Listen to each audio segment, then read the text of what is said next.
Hello everyone, welcome back to your own channel. आज हम करने जा रहे हैं आपकी worksheet number 78 subject science class 9 हमारी डे 28 ऑफ जनवरी के लिए।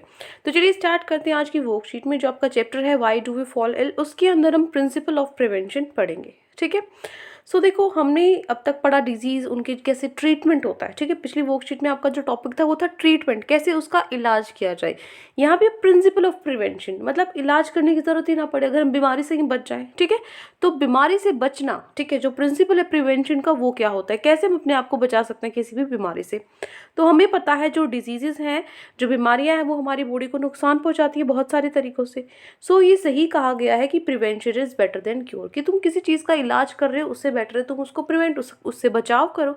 तो दो तरीके हैं जिससे कि बीमारियों से बच सकते हैं, अपने आप को हम बचा सकते हैं बीमारियों से, उनको हम बोलते हैं प्रिंसिपल्स ऑफ प्रिवेंशन।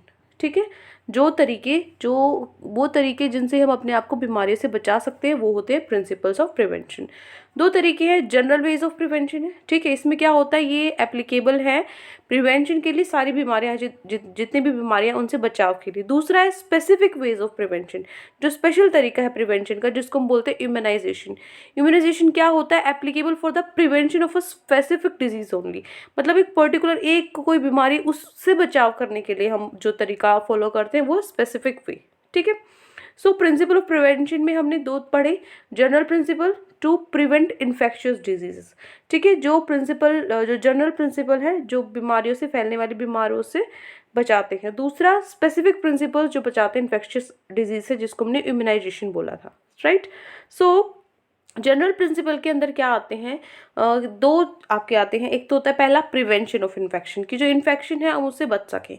ये क्या करता है, प्रिवेंट करता है to exposure to infectious microbes, जो माइक्रोब्स हैं, जो इन्फेक्शन वाले माइक्रोब्स हैं, उनसे, उनके कांटेक्ट में आने से। ठीक है, एयरबोर्न माइक्रोब्स है, जो हवा में होते हैं माइक्रोब्स, उनसे भी हम बच सकते हैं by prevention of exposure to over crowded places और बाय सोशल डिस्टेंसिंग। उनसे भी बच सकते हैं, तो सोशल डिस्टेंसिंग करके, और दूसरा जो बहुत ज़्यादा भीड़ वाली जगह है वहाँ से थोड़ा सा दूर होके उनके। ठीक है। दूसरा है water borne disease can be prevented by providing safe drinking water, जो पानी से जो होने वाली बीमारियां हैं उनसे भी हम कैसे बच सकते हैं, अगर हम साफ सुथरा पानी पी रहे हैं। ठीक है, सेफ ड्रिंकिंग वाटर अगर है।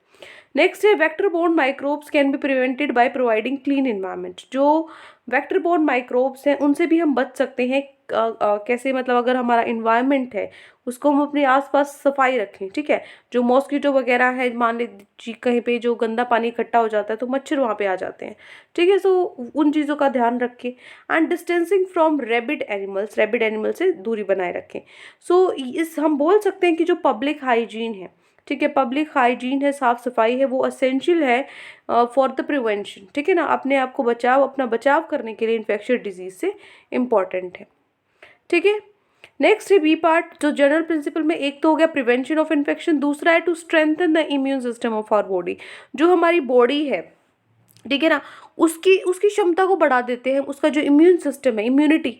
अभी जैसे अपने कोविड में भी जिसकी भाई इम्यूनिटी ज़्यादा है उसको कम चांसेस है कोविड होने के, है ना, जिसकी इम्यूनिटी कम है उसको ज़्यादा है।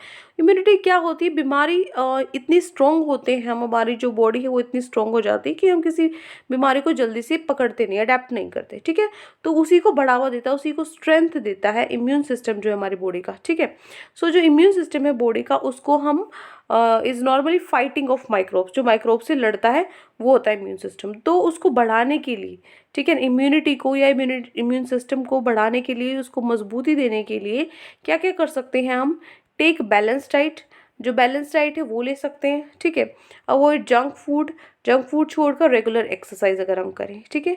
दूसरा पर्सनल हाइजीन, अपनी खुद की साफ सफाई, और साउंड स्लीप, अच्छी जो प्रॉपर नींद है वो ले। Say no to alcohol, smoking, tobacco और ड्रग्स एक्सेट्रा। अगर हम अल्कोहल को, स्मोकिंग को, ठीक है, और टबैको, ड्रग्स वगैरह ना लें, इनको मना करें। कीप हाइड्रेटेड योर सेल्फ, अपने आप को हाइड्रेटेड रखें। ठीक है ना। Avoid self medication and stress, और सेल्फ मेडिकेशन करके स्ट्रेस, मतलब जो टेंशन, स्ट्रेस, एंग्जाइटी है, उन चीज़ों को कंट्रोल करके, तो ये चीज़ें जो हमारी हेल्थ पे प्रभाव डालता है, जैसे बोलते हैं टेंशन लेने से, जो स्ट्रेस लेने से बॉडी पे वो पड़ता है। ठीक है ना। सो इसीलिए ऐसे बोलते हैं कि टेंशन फ्री हमें रहना चाहिए। कोई भी चीज़ है उसको, जो सिचुएशन है, कोई मतलब ऑब्वियसली ऐसा तो होता नहीं कि जो टेंशन है लोग बिना बात पे लेते हैं, किसी ना किसी रीज़न से लेते हैं, बट उसका हमें सॉल्यूशन पे वर्क करना चाहिए, ना जबकि स्ट्रेस लेने की बजाय। ठीक है। नेक्स्ट है इम्यूनिटी। इम्यूनिटी क्या है?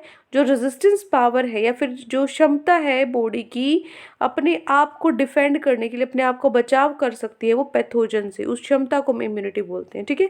पैथोजन से अपने आप को बचाव करने की जो क्षमता है वो क्या है? इम्यूनिटी है। Sorry. So now moving to our question. So we are given 4 questions today. क्या क्वेश्चन है आपके? पहला है, what are general ways to increase our immunity? Immunity को बढ़ाने के लिए क्या जनरल तरीके हैं? पहला, take balance diet, avoid junk food, regular exercise. Balance diet लेनी चाहिए, जंक फूड को अवॉइड करना चाहिए, रेगुलर एक्सरसाइज करनी चाहिए। पर्सनल हाइजीन, ठीक है, अपने आप जो साफ सफाई उस चीज़ का ध्यान रखना चाहिए। अच्छी नींद लेनी चाहिए। Say no to alcohol, smoking, tobacco, drugs etcetera. ठीक है, जो दारू, सिगरेट, जो तंबाकू वगैरह है, ड्रग्स वगैरह, उसका सेवन नहीं करना चाहिए। कीप हाइड्रेटेड योरसेल्फ, अपने आप को हाइड्रेटेड रखें। अवॉइड मतलब पानी पीते रहें। Avoid self medication and stress. ठीक है ना, सेल्फ मेडिकेशन और स्ट्रेस से बचे रहें। क्लियर? ये हो गया आपका क्वेश्चन नंबर फर्स्ट। नेक्स्ट है क्वेश्चन नंबर 2। सेकेंड क्वेश्चन है, what are basic principles of prevention of communicable disease? क्या प्रिंसिपल है प्रिवेंशन ऑफ कम्युनिकेबल डिजीज के? एक मिनट। आपका सेकेंड क्वेश्चन क्या है? आपको बेसिक प्रिंसिपल्स बताने हैं प्रिवेंशन ऑफ कम्युनिकेबल डिजीज, किस तरीके से हम प्रिवेंट कर सकते हैं कम्युनिकेबल डिजीज से, क्या प्रिंसिपल्स हैं?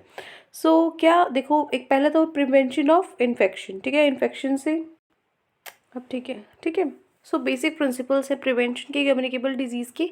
जनरल वे से जो मैंने पहले लिखा था वो भी बिल्कुल करेक्ट है, जितना अभी मतलब जो हमने फर्स्ट वाला था वो भी आप लिख सकते हो, और उसके बाद जो मैंने सेकंड चेंज किया है वो भी ठीक है। ठीक है, सारे आंसर्स इसमें ठीक है, लेकिन वैसे ही मतलब अगर हम उसमें देखें मतलब एक जो लाइन है उसको लिखा अलग तरीके से हुआ है। ठीक है, मतलब जो आपकी वर्डिंग्स है उसमें सिर्फ डिफरेंस है, अदरवाइज सारे आंसर सेम थे। जो पहले था अगर आपने वो नोट डाउन कर लिया कोई दिक्कत नहीं, वो भी बिल्कुल ठीक था, ये भी बिल्कुल ठीक है। ठीक है, इसी को बस वो इम्यूनाइजेशन वाली लाइन को अलग तरीके से लिखा हुआ था कि strength to strengthen the immune system, उसको यहाँ पर लिख दिया स्पेसिफिक वेज ऑफ प्रिवेंशन, तो दोनों एक ही चीज़ थी। ठीक है, पहला तरीका था क्या है? जनरल वेज ऑफ प्रिवेंशन है, ये एप्लीकेबल है सभी तरह की डिजीज़ पे। फिर स्पेसिफिक वेज ऑफ प्रिवेंशन है जिसको इम्यूनाइजेशन बोलते हैं, ये सिर्फ अवेलेबल है prevention of special disease only.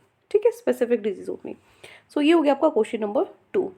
Next है क्वेश्चन नंबर थर्ड क्वेश्चन है, डिफाइन इम्यूनिटी। इम्यूनिटी क्या होती है? तो आप लिखोगे, immunity is defined as the resistance power और the ability of the body to defend itself against pathogens. Immunity को हम डिफाइन कर सकते हैं, रेजिस्टेंस पावर है या क्षमता है जो बॉडी की अपने आप को बचाव करने की पैथोजेंस से। ठीक है, नेक्स्ट है क्वेश्चन नंबर फोर्थ क्वेश्चन है, prevention is better than cure, justify the statement. We can say that prevention is better than cure because, हम ये बोल सकते हैं कि जो प्रिवेंशन है वो बेटर है क्योर से, बिकॉज क्योंकि पहला, one someone has a disease is affects the body adversely, is हटा दो यहाँ पे, affects the body adversely and sometime the body never recovers completely.